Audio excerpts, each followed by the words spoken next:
Karena sebenarnya kalau kita bicara tentang inovasi, itu bukan hanya bicara tentang Gojek, Tokopedia, unicorn, startup, semua yang berbau teknologi ya.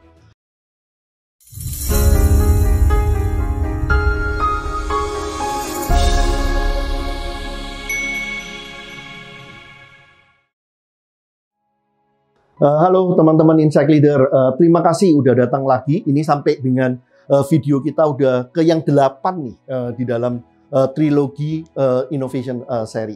Di bagian yang ini saya mungkin mau lebih sedikit membahas tentang innovation di Indonesia, khususnya mungkin di traditional industry.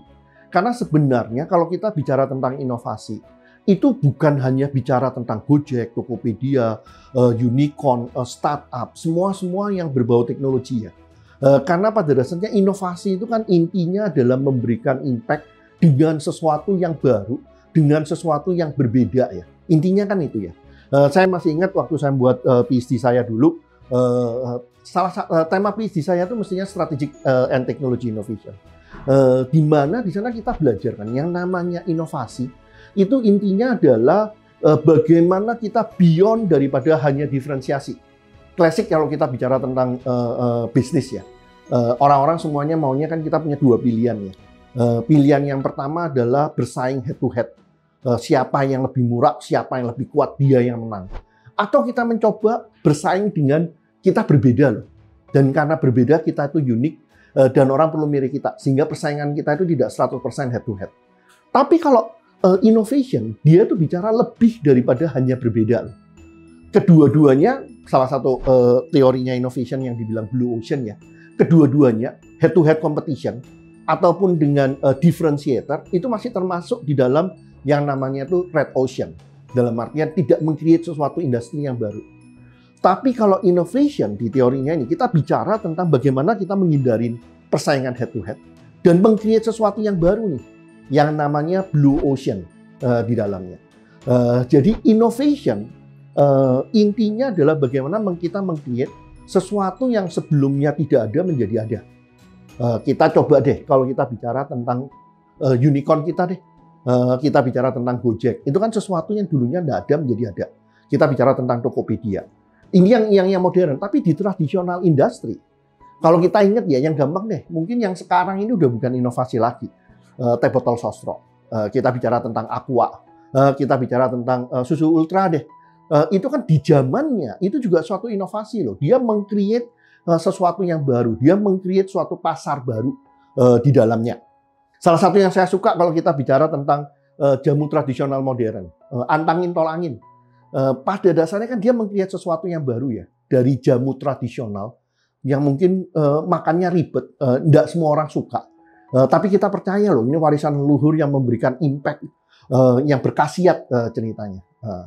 Antangin tolangin membawanya ke level berikutnya nih. Mulai dari jamu menjadi sebuah pil sampai dengan akhirnya menjadi kayak semacam sirup herbal ya, yang banyak orang suka. Termasuk saya sendiri kadang-kadang tidak sakit pun juga minum gitu. Di dalamnya dengan mengharapkan suatu khasiat hidup lebih sehat. Itu kan suatu inovasi ya. Suatu innovation di pasar yang tradisional dan memanfaatkan teknologi ini. Kalau tidak ada suatu perkembangan teknologi, tidak bisa juga loh membuat dari jamu tradisional menjadi suatu sirup yang berkhasiat. Ataupun dari jamu tradisional menjadi pil misalnya. Nah, kalau kita melihat ini, itu dampak inovasinya itu juga luar biasa loh. Karena dengan adanya antangin, tolangin, itu kan pertama kita memelihara kayak semacam resep leluhur ya, yang menjadi kebanggaan kita lah.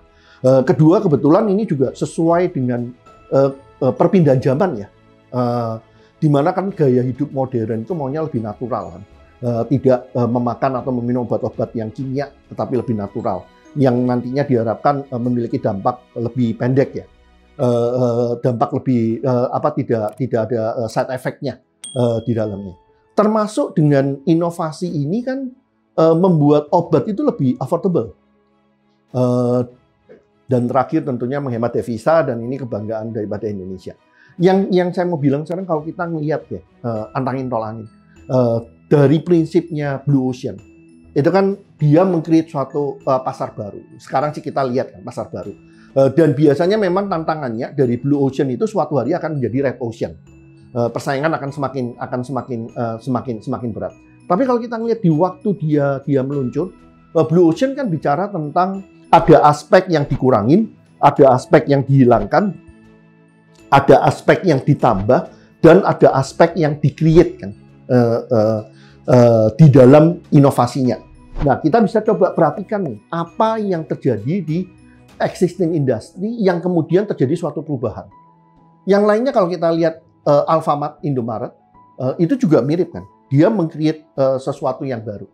Dalam meng-create sesuatu yang baru, idenya sendiri, itu tidak harus semuanya kita sendiri yang meng-create ya. Bisa juga karena kita ke luar negeri, kita ngelihat ini yang dibutuhkan di Indonesia. Nanti tantangannya adalah bagaimana kita mengeksekusikan hal-hal ini semua. Intinya yang saya mau bilang, di Indonesia, inovasi itu bukan hanya technology innovation. Kita punya banyak inovasi. Yang terakhir mungkin trennya warung abnormal. Itu juga suatu inovasi kan. Buat suatu restoran, rumah makan dengan atau kafe lah dengan suatu gaya yang berbeda. Terakhir di dalam inovasi, yang seharusnya yang saya suka di Indonesia, yang seharusnya menjadi kekuatan Indonesia, itu adalah industri kreatif.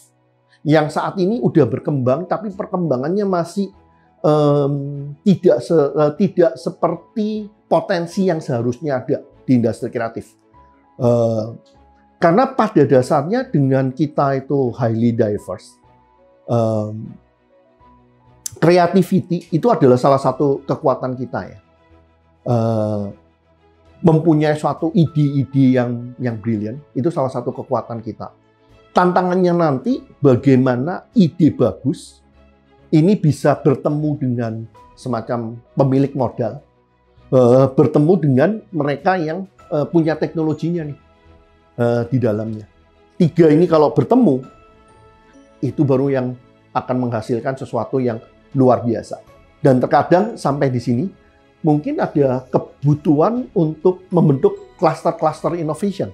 Bukan hanya cluster innovation yang hanya berbasis teknologi ya. Bisa menjadi cluster innovation yang berbasis seni misalnya, ataupun yang membuat perkembangan bisnis-bisnis modern yang sekarang ini banyak terjadi mungkin di industri kuliner ya. Ide-ide baru di dalam memasak, di dalam meng-create suasana dining di dalamnya. Itu akan membutuhkan menjanjikan suatu terobosan yang luar biasa nanti.